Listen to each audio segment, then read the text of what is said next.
that center rail, that monorail. That piston functions, these wheels function as our lateral control to keep this whole thing steady as it goes down the track at 200 plus miles an hour. And the wheels can offer up regenerative braking as well as that friction braking. As we designed this whole thing, it was a bunch of redundancy. And how do you know how the sensors or your position of the pod along the tube itself? So our navigation guy, his name is John, programmer, did a great job. We found out that we can put, you can't see it on this side, but on one of these wheels we have reflective tape, and it actually counts the rotations, and it knows the diameter how close we are. Awesome. You guys are not using the optical strip along the tube for... We tried to do it, but honestly, we couldn't figure it out. So this is easier for you? It was very easy, man. Cool. Say it's counting revolutions on a wheel. It's pretty common. Yeah, man. It's pretty common. Easiest way to do it, right? Of all the testing that you guys had to do, what was probably the most challenging for you? I think the most challenging was proving that this compressor would function in the vacuum environment. It's a proprietary compressor bought from Ingersoll Brand, and we were ensured that it operates at a high altitude environment, but that doesn't mean at a very low atmospheric pressure. So nobody knows what it's going to do. And you know what? Honestly, we haven't tested it.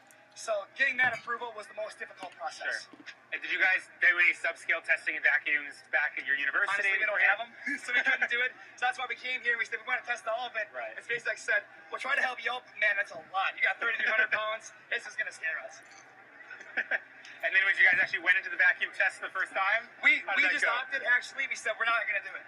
Because it was just, if you know the numbers, 75 kilowatts of power, that's a lot of power. And having a compressor that could have some issues with that kind of power behind it, it's just not worth it, man. There's too many people, too much issues. And I think you guys may have had some issues with the, I think you guys may have had some issues with the initial open track, external subtrack testing. Yeah. Sorry for a moment here, folks. No worries. It's a little busy. A little busy around here. A lot of crowds going on around here. But we are, I know you guys had testing on the external subtrack. I remember you guys doing that. Yeah. There's no testing. What actually happened there? So we have, sorry guys, there's a lot of people going through here. So anyway, the issues that we had. Yeah. We're actually just going to take a pause here, guys, right now, and head back and show you guys a quick safety briefing, science briefing from Steve Davis, who you saw a little bit earlier. He's going to run you guys down a little bit of the Science 101 of the Hyperloop competition itself. So a lot of people think that Hyperloop is kind of like those bank tubes you used to have, where you would kind of put your money in and the money would go to the bank. Those were pneumatic tubes, which means they were filled with air. The whole point of a Hyperloop is it's evacuated. There is no air. So if you put something inside the Hyperloop, essentially what will happen is once you give it a push, because there's no air to really slow it down, it won't slow down. So you can accelerate something up to extremely high speeds, and it will stay at those high speeds. The Kantorovitz limit is basically a limitation on how fast you can push air through a tube. At some point, the flow will become choked, and it's kind of a limit. And the reason that applies to the Hyperloop is because it isn't a hard vacuum. A hard vacuum would be, completely devoid of air, which is very, very difficult to do. And the beauty of the Hyperloop is it works with kind of a soft vacuum, meaning there's a very, very small amount of air. So at atmosphere, you're at 14.7 psi, maybe you're at 0.05 psi, but there's still some amount of air. Which normally wouldn't matter, but if you're going extremely high speeds, which is the purpose of the Hyperloop, that air starts to pile up in front of you, and at some point it's basically a brick wall that you can't get through. And so it's a problem that you have to solve with regards to the Hyperloop. There's a few different ways to do it. One, you can make your pod have a small cross-sectional area so that air can flow around you. If you have a big cross-sectional area, you can add something like a compressor, which will take that air and throw it behind you. If you picture having a syringe and you press down, at some point, it becomes hard to press, and that's basically the pileup of fluid, whether it's air or a liquid. And so that's kind of like the Kantorovitz limit, where as you push in the syringe, in order to make that push easy, which is basically what you want the Hyperloop to be able, the pods to be able to flow easily, you need a way to kind of get through that wall. Let's take a moment to discuss two of the critical subsystems that are necessary for these pods to work as they were designed to. The first of these is the communication system, and the second is the braking. So first, for the communication system. It's very similar to a Wi-Fi network that you use at home. There is a network that we are providing all the contestants here, but there are two nodes that need to be able to talk to that network. That is the control station, the people sitting at the computer, the team leads, and then that is the vehicle itself. itself, so the pod needs to be on the network. Now, in order to achieve those two respectively, the first is very simple. They have their laptops and they connect to Wi-Fi, and that's the SpaceX network. That's pretty straightforward, and they need that to be able to send commands.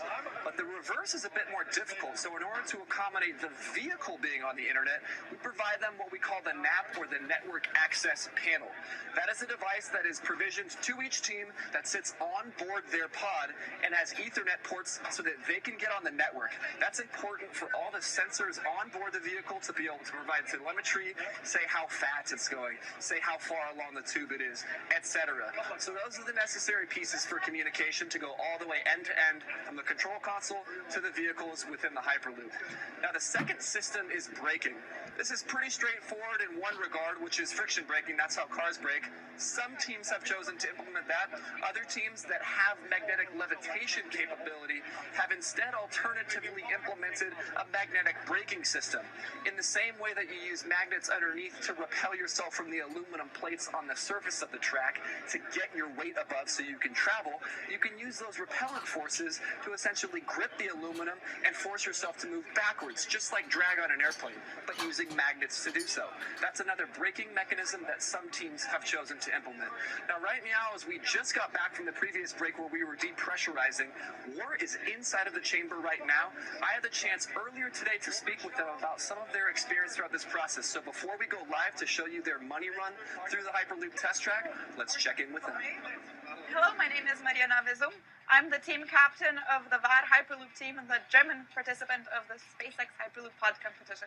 We are from the Technical University of Munich in the great state of Bavaria, and we started this project around September 2015. So actually a few months after the competition was announced, because we had to get a team together before we could do anything. So our initial design, we had a very sketched up preliminary design around November 15, which we then sent to SpaceX. But of course, if you compare that design to the pod standing back behind me, you will find very few similarities because basically everything changed between then and now.